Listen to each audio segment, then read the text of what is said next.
बिस्मिल्लाहिर्रहमानिर्रहीम। अस्सलाम वालेकुम। सबसे पहले तो आप सबको ईद मुबारक, ठीक है। और अल्लाह ताला आप सबको ईद की ढेर ढेर खुशियाँ दे। तो आज मैं आप लोगों के लिए बहुत ही अच्छी रेमेडी लेके आई हूँ, जो है होममेड उपटन बनाने का तरीका। तो अगर आप इस तरीके से बनाएंगे तो आपके पैसे भी बचेंगे और आपका जो रंग है वो गोरा हो जाएगा। ख़ास तौर पे उन लोगों के लिए जिनकी शादियाँ वगैरह होती हैं और वो बाज़ार से उपटन मंगवाती हैं तो उसका इतना फ़ायदा नहीं होता।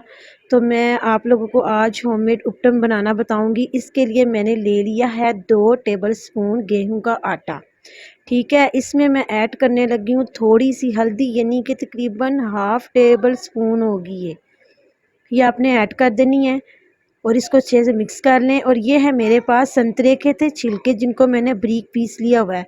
फ़िलहाल अभी तो फ्रेश नहीं थे, पड़े हुए थे तो उनको मैंने पीस लिया। और अगर आपके पास फ्रेश हो तो आप उसको इस्तेमाल करें। और ये है 2 टेबल स्पून मेरे पास बेसन है। इसको आपने अच्छे से मिक्स कर लेना है, ठीक है, एक चम्मच की मदद से। इसी तरीके से आप देख रहे हैं जिस तरह, तो इसको आप अच्छे से मिक्स करें। और ये जो दूध है ये मेरे पास है 1 प्याली। हम उतना उतना ऐड करेंगे जितना का हमें इसके लिए चाहिए। इसको मिक्स करने के लिए साथ साथ डालते जाएंगे, साथ साथ इसको मिक्स करते जाएंगे एक चम्मच से। एकदम से नहीं डालेंगे कि ज़्यादा पतला या थिक ना हो जाए, ठीक है। इसको आपने मिक्स कर लेना है अच्छे से। ये देखें इसी तरीके से। और ये तैयार हो गया, बहुत ही शानदार किस्म का होममेड उपटन तैयार हुआ है।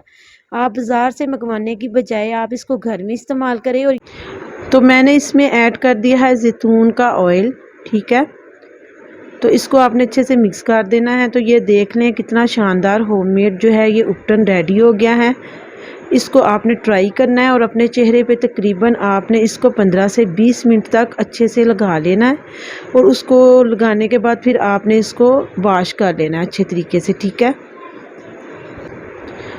और इसको आपने तकरीबन हफ्ते में 2 या 3 दफ़ा इस्तेमाल करना है। तो इससे आपके जो चेहरे की रंगत है वो गोरी हो जाएगी।